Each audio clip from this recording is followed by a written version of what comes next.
Alors Bezrat Hashem, la vidéo d'aujourd'hui est dédiée pour la guérison complète de Norbert Moshe Ben Rachamim Getch, qu'Akadosh Baruch Hu lui envoie la refoua shlema, El Narefanalo, El Narefanalo, El Narefanalo, Betor Sharei Chole Amra Israël.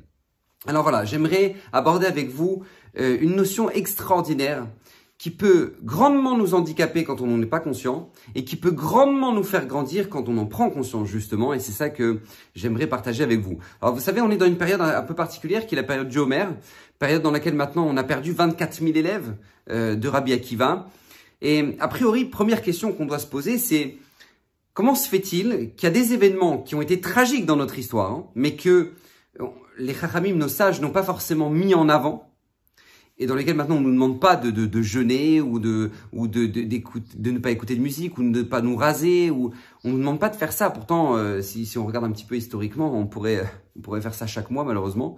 Mais là, non, c'est pendant la période du Homer, on te dit non, tu t'arrêtes, tu te rases pas, tu n'écoutes pas de musique, tu prends un comportement d'un petit peu de deuil. Pourquoi? Pour se rappeler justement la perte des élèves de Rabbi Akiva. Pourquoi là, Chachamim ont décidé de mettre ça en avant plus que d'autres événements? Vous savez que par exemple, on a perdu 12 millions de juifs.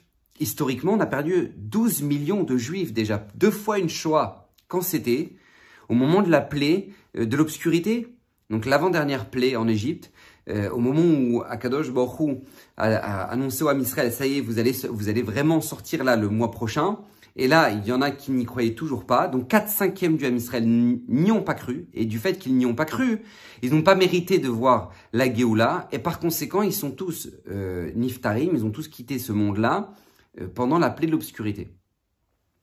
Et là, donc, étant donné que le Chafetz Chaim dit qu'on était 3 millions de juifs à la sortie d'Égypte, d'accord, parce que 600 000, c'était juste les hommes âgés de plus de 20 ans. Donc c'était à peu près 3 millions de juifs, comme ça dit le Chafetz Chaim, au moment de la sortie d'Égypte. Donc, on a perdu 12 millions de juifs au moment de la plaie de l'obscurité. 12 millions. Imaginez un peu ce que ça représente, d'accord? Une Shoah, c'est 2 fois une Shoah. Donc, et a priori, pourtant, on connaît très bien la date. Hein. On sait très bien que c'était au mois de Hadar et que c'était le 15 Hadar, parce que c'était à peu près à cette date-là, parce qu'étant donné que chaque mois il y avait une plaie. Donc du coup, historiquement, voilà, on nous demande pas d'être en deuil et de ne pas se raser, etc. On nous demande pas ça. Alors a priori, pourquoi? Là, ici, dans cette période-là, qui est la période du départ des élèves de Rabbi Akiva, on nous demande, oui, de prendre ce deuil-là sur nous, et oui, de mettre ça en avant et de faire attention à certaines halachot. Pourquoi? Alors, il faut savoir une règle. Il faut savoir une règle qui est essentielle dans la Torah. Une règle qui est que lorsque la Torah met en avant quelque chose, c'est pas juste parce que maintenant c'est un fait historique. D'accord? Parce que des faits historiques, on n'en finirait jamais, parce qu'il y en a eu tellement que, d'accord, la Torah, c'est pas un livre d'histoire, c'est un livre d'enseignement. Donc, si par exemple la Torah te met en avant certaines choses, c'est parce que tout simplement elles sont source d'enseignement pour toi, pour toutes les générations. Et si la Torah n'appuie pas sur cette chose-là, sur autre chose, c'est parce que tout simplement on n'en a pas forcément la nécessité. D'accord? Je vous donne un exemple très simple. Par exemple, historiquement, sur 40 ans des Bnei Israël dans le désert dont on nous parle dans la Torah, on connaît seulement 2 ans. 38 ans, on ne sait pas ce qui s'est passé dans le désert. Alors oui, tu as des midrashim, etc., mais la Torah ne nous en parle pas. Par exemple, Moshe Rabbeinu aussi, sur 80 ans de sa vie, jusqu'à l'âge de ses 80 ans, il y a 60 ans qu'on ne connaît pas. On passe de l'âge de 20 ans où il quitte la maison de Paro et direct à 80 ans où il vient libérer le Ham Israël. Donc là, il y a 60 ans qu'on ne sait pas ce qui s'est passé. Alors oui, il y a des midrashim, qu'il était roi dans un pays qui s'appelait Couche et qu'après, il a fait 10 ans de prison chez Yitro. Ok, c'est des midrashim, mais la Torah nous met pas ça en avant. D'accord? Donc si la Torah nous met pas ça en avant, c'est parce que la Torah estime que c'est pas ce dont on a besoin pour pouvoir avancer. D'accord? Et pareil par exemple, la Torah ne nous met pas en avant non plus le jour de la création du monde, 25 Elul. Pourtant, c'est le jour qui serait peut-être le plus important dans l'histoire. Mais la Torah ne nous met pas ça en avant. Pourquoi? Parce que la Torah part du principe que ça n'a aucun intérêt. C'est pourquoi la Torah va te parler. Et regardez, c'est pas un jour, pourtant on fait pas les tachanunim, c'est pas un jour où on fait un kiddush ou quoi que ce soit. Non, c'est le 25 Elul. Mais pourquoi? Parce que la Torah te dit, ça n'a pas d'intérêt. Parce que le monde qui a été créé n'a d'intérêt qu'à partir du moment où maintenant il est là pour faire grandir le nom d'Hachem. À partir du moment où maintenant il y a une connexion entre l'être humain et le maître du monde, c'est là que maintenant ça a un intérêt. Mais tant que maintenant ça n'a pas été le cas, ça n'a pas d'intérêt. Et donc jusqu'au moment de Matan Torah, au don de la Torah, le monde vivait par la pure bonté d'Hachem. Mais le monde en soi n'avait pas forcément de raison d'exister parce que le monde était rempli d'impies, rempli de Réchaïm, etc. Il n'y avait que quelques êtres humains comme Adam Arishon, Noach, Abraham, Yitzhak, Yaakov, etc. qui ont sauvé les meubles. Mais sinon, pour le reste, voilà, c'est tout. Le monde n'avait pas de raison d'existence. Mais là, au moment de Matan Torah, au moment où l'homme Israël va recevoir la Torah, oui, maintenant le monde a une raison, a une raison d'exister. Donc c'est la raison pour laquelle maintenant on met la fête de Shavuot en avant, d'accord? Donc il y a des choses pour lesquelles maintenant la Torah veut mettre ça en avant parce qu'il y a un enseignement à en tirer et c'est nécessaire. Je vous donne aussi un autre exemple flagrant, c'est par exemple le Har Sinaï, d'accord? Le Har Sinaï, ce qui était l'endroit où maintenant il y a eu l'événement le plus incroyable de l'histoire, là où Hachem s'est dévoilé à son peuple et qui nous a donné la Torah. Et c'est pas pour autant que le Har Sinaï, il se passe quelque chose là-bas. Il y a aucune Gdusha, il y a aucune sainteté sur le Har Sinaï. Il y a aucune halakha de marcher sur le Har Sinaï maintenant. Et d'ailleurs, on sait même pas où est-ce que c'est. On sait, mais on pense savoir où est-ce que c'est. Alors qu'en fait, vous regardez sur le Har Habayit, l'endroit où maintenant il y a eu l'endroit du Beit Hamikdash. Là, oui, la Shrina y réside encore. Et donc là, on a des halachot, on peut pas y rentrer. Pourquoi? Parce qu'on est en état d'impureté, etc. Donc là, étant donné qu'il y a une nécessité pour l'histoire et pour nous, qu'il y aura le troisième Beit Hamikdash qui va être reconstruit et que c'est juste le deuxième qui était détruit, mais que le troisième va y être et qu'il y a encore la Shrina, etc. Donc par conséquent, oui, il y a une nécessité que on le sache et qu'il y a des halachot, etc. Parce que justement que la Torah te met ça en avant parce que on en a besoin. On en a besoin pour toutes les générations. Et pourquoi je vous dis tout ça? Parce que en fait, donc là, faudrait essayer de comprendre pourquoi maintenant les élèves de Rabbi Akiva, lorsque maintenant tu as 24 000 élèves qui ont quitté ce monde. Alors je m'excuse pour le bruit, c'est les avions de chasse, parce que étant donné que c'est la guerre. Donc du coup, c'est les avions de chasse qui passent au-dessus de la maison. Mais que Bezrat Hashem Akadosh Baruch Hu envoie la tzlacha, tous les chayal et tzal, Bezrat Hashem, et que Bezrat Hashem Akadosh Baruch Hu protège tous nos chayalim. Amen, amen. Et donc, voilà. Donc pourquoi maintenant, pendant cette période-là, qui est une période de deuil des élèves de Rabbi Akiva, pourquoi justement on met ça en avant? Et en fait, la réponse, elle est très simple, mais elle est extraordinaire et j'aimerais vous la partager. Parce qu'en fait, lors de la perte des élèves de Rabbi Akiva, on n'a pas juste perdu des êtres humains. Pas juste perdu des élèves d'un grand rave et qu'eux-mêmes étaient des grands tzadikim. C'est pas juste ça. Mais on a perdu énormément de Torah et c'est là-dessus qu'on est en deuil. Parce que, par exemple, la Gemara dans Shabbat nous dit que lorsque Moshe Rabbeinu est monté en haut du Har Sinaï, il a vu Akadosh Baruch Hu en train d'écrire des petites couronnes sur certaines lettres, d'accord, ce qu'on appelle les tagim. Il y a certaines lettres où il y a des petites couronnes comme ça dessus. Et quand Moshe Rabbeinu a vu Hachem écrire la Torah avec les petites couronnes, Moshe Rabbeinu a dit pourquoi? Quel intérêt maintenant d'écrire des petites couronnes? Pourquoi Hachem tu fais ça? Et là, Hachem lui a répondu, regarde, parce que viendra dans les générations futures un homme qui va tirer des halachot, des enseignements, justement de ces couronnes-là. Et Moshe Rabbeinu, c'est qui lui? Un homme qui va tirer des halachot, des petites couronnes, mais d'où il sort? Comment il s'appelle? Et là, Kadosh Baruch Hu va lui dire, il s'appelle Rabbi Akiva. Rabbi Akiva. Et là, la Gemara continue, Moshe Rabbeinu va même finir par demander, mais si il existe un homme qui est tellement grand, mais alors fallait donner à lui la Torah, pas à moi, c'est à lui que tu aurais dû choisir. Et demande Rav Abramski, sur cette Gemara dans Shabbat, demande Rav Abramski une question extraordinaire. Il dit, je comprends pas, est-ce que vous connaissez, ou en tout cas je connais pas, mais est-ce que vous connaissez une halakha qu'on tire d'une couronne, d'un des tagim qu'il y a sur les couronnes, sur les lettres du Sefer Torah? Pourtant, Hachem a dit qu'il y aura un homme qui va s'appeler Rabbi Akiva, qui va tirer des halachot de ces petites couronnes-là. Alors, nous, on connaît des halachot tirés de ces couronnes-là. On n'en connaît aucune. Demande à Rav Abramski où sont passées toutes ces halachot, où est passée toute cette Torah. Nous dire Rav Abramski, elle est partie avec les élèves de Rabbi Akiva. Et en fait, on est en deuil, pas juste sur le fait d'avoir perdu des tzadikim, mais on est en deuil sur le fait d'avoir perdu de la connaissance. D'avoir perdu de la connaissance. Et en fait, c'est tout ça, le travail que nous devons faire pendant cette période-là du Homer. C'est en fait prendre conscience que la source de nos problèmes, la source de nos pertes, c'est bien souvent parce que tout simplement nous n'avons pas la connaissance requise. Par exemple, vous regardez, Shalom Bayit, d'accord? On peut arriver sous la choupa, être marié avec notre mazal, d'accord? On arrive sous la choupa, c'est notre mazal, on le sait, on le ressent, etc., etc. Ok. Mais avoir un Shalom Bayit catastrophique. avoir un shalom bayit catastrophique et même, chas v'shalom, peut en arriver à divorcer. Comment est-ce possible? Comment est-ce possible? Réponse, manque de connaissances. Manque de connaissances de comment on gère un couple, manque de connaissances du besoin de notre conjoint, manque de connaissances de la nécessité de donner de l'amour dans le couple, manque de connaissances de donner de la joie dans le couple, manque de connaissances du respect qu'il faut avoir dans le couple. Donc, ces connaissances-là qui nous manquent nous coûtent extrêmement cher.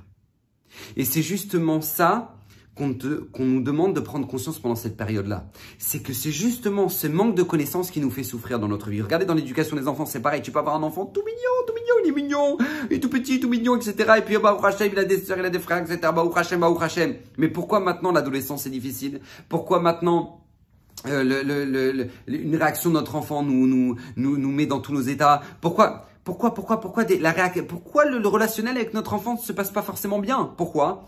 Parce que bien souvent, c'est parce que nous manquons de connaissances dans ce domaine-là qui s'appelle l'éducation.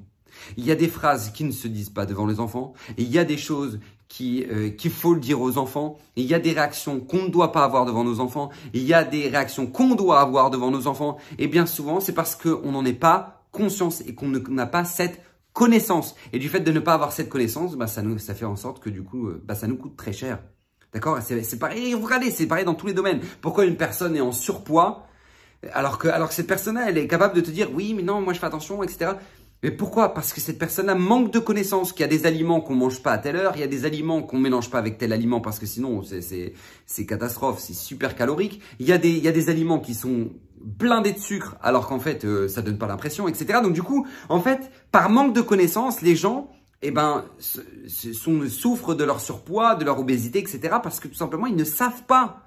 Parce qu'ils ne savent pas pareil, il y a des gens qui ont un produit extraordinaire à vendre, mais pourquoi maintenant ils ne le vendent pas? Parce que bien souvent ils n'ont pas la connaissance de comment démarcher le client, de comment faire en sorte que leur produit soit intéressant, etc., etc. Donc c'est pas parce que le produit est inintéressant, mais c'est parce qu'ils n'ont pas la connaissance. Et c'est ça justement toute la prise de conscience que on doit avoir pendant cette période-là. Qu'en fait le départ des élèves de Rabbi Akiva, c'est pas juste le départ de tzadikim, mais le départ d'une connaissance énorme en Torah que on n'a plus. Et forcément qu'on le paye dans notre vie, forcément qu'il y a des conséquences dans notre shalom bayit, forcément il y a des conséquences dans l'éducation de nos enfants, forcément il y a des conséquences sur tout le Ham Israël, forcément qu'il y a des conséquences. C'est pour ça que l'une des raisons pour laquelle maintenant le départ des tzadikim, c'est comme ça me dit la Gemara, la destruction du Beth Amikdash, parce que forcément on perd un moyen de pouvoir être lié avec le Créateur du monde. Et ce moyen-là, c'est par la connaissance. C'est par le fait que, par exemple, on le ressent très bien depuis le départ de Rav Chaim Kanevski, par exemple, ou le départ de Rav Ovadia Yosef ou de Rav Shteiman, etc. C'est tzadikim-là que lorsque maintenant, on avait des questions, on ne savait pas quoi faire. Et pourquoi maintenant, quand on allait chez eux, on se sentait bien, on se sentait rassuré parce qu'on disait, eux, ils ont la connaissance de pouvoir nous répondre à nos problèmes. Eux, ils ont la connaissance de pouvoir régler le problème d'une femme qui a Gouna. Eux, ils ont la connaissance de... Et quand ces tzadikim partent, on sent qu'on perd dans notre capacité de pouvoir agir parce qu'on n'a pas cette connaissance-là. Et justement, en fait, c'est toute cette période, c'est pour ça que, par exemple, cette période va prendre fin au moment de Lag BaOmer. Au moment de Lag BaOmer, pourquoi? Parce qu'en fait, c'est la période où c'est le jour où maintenant Rabbi Shimon Bar Yochai va dévoiler une connaissance incroyable du Zohar. Va dévoiler au monde une chose que maintenant, jusqu'à présent, il n'avait pas l'autorisation de dévoiler, et que là, il a reçu l'autorisation du ciel de pouvoir dévoiler toute cette, ça s'appelle Adrazutra, etc. Et donc, il va dévoiler toute cette connaissance-là le jour de Lag BaOmer. Donc, par conséquent, quelque part, on peut arrêter le deuil des élèves de Rabbi Akiva parce que tout simplement, la connaissance nous est revenue. Ou en tout cas, nous a été un petit peu remise en avant. Et combien ça c'est important et combien ça c'est essentiel dans notre vie. Parce que vous regardez un homme comme Shlomo HaMelech. D'accord? Vous prenez un homme comme Shlomo HaMelech. Un homme qui, lorsque maintenant, il va devenir roi d'Israël, Akadosh Baruch Hu va lui apparaître en rêve. Et il va lui dire, Shlomo, voilà, tu as 3 possibilités. Cadeau. L'une de ces 3 possibilités. Ou maintenant, tu vas devenir le roi le plus puissant, et donc du coup tu vas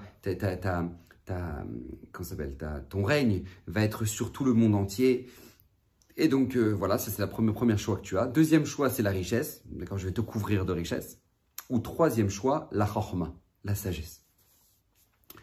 Un des 3, tu dois choisir. Et là, Shlomo HaMelech, dans son jeune âge, répond à Kadosh Baruch Hu, ce que je voudrais, c'est la chorma. Et Hachem va lui dire, parce que tu as choisi la chorma, alors tu auras les deux autres. Et là, c'est intéressant d'analyser un petit peu ce qui s'est passé. C'est pas juste qu'en fait, Akadosh Baruch Hu lui a dit, bon, bah alors comme tu as choisi la chorma, allez, pour toi, je t'aime bien. Tu as une bonne tête. Tu sais quoi? Je te donne aussi le fait que tu vas régner sur le monde entier, je te donne aussi la richesse. Non. C'est qu'en fait, quand tu choisis la chorma, et c'est ça l'enseignement extraordinaire que nous apprend Shlomo Ameler, c'est que quand tu choisis la chorma, tu as le package. Tu as le package de la richesse et le pouvoir. Parce que tu as la connaissance. Et ça, combien c'est important, combien non on doit en être conscient. De lire des livres sur le Shalom Bayit, de lire des livres sur l'éducation des enfants, de lire des livres sur la Emouna, parce qu'il y a que comme ça. Si on est angoissé, on est stressé, c'est parce qu'on manque de connaissances dans ce qu'on appelle la Emouna. Et même si beaucoup de gens se disent, oui, mais non, mais moi je sais, je connais la Emouna, je sais ce que c'est, Hachem il gère. Non, mais t'as pas compris comment il gère. T'as pas compris jusqu'à où il gère. T'as pas compris l'impact que ça peut avoir. Et ça, c'est tellement important parce qu'on le sait très bien, on le ressent tous, qu'à partir du moment où Hachem, tu as de la connaissance, eh ben, tu te sens beaucoup mieux. Pourquoi? Parce que vous regardez n'importe quel élève, d'accord, à l'école, lorsque maintenant il reçoit une bonne note, il est content. Pourquoi il est content? Parce qu'il sent qu'il connaît. Parce qu'il sent qu'il a une maîtrise sur le sujet. Et ça fait forcément plaisir et c'est ça qu'Akadosh Baruch Hu nous souhaite. Et c'est ça qu'Akadosh Baruch Hu veut nous faire comprendre à travers le départ des élèves de Rabbi Akiva.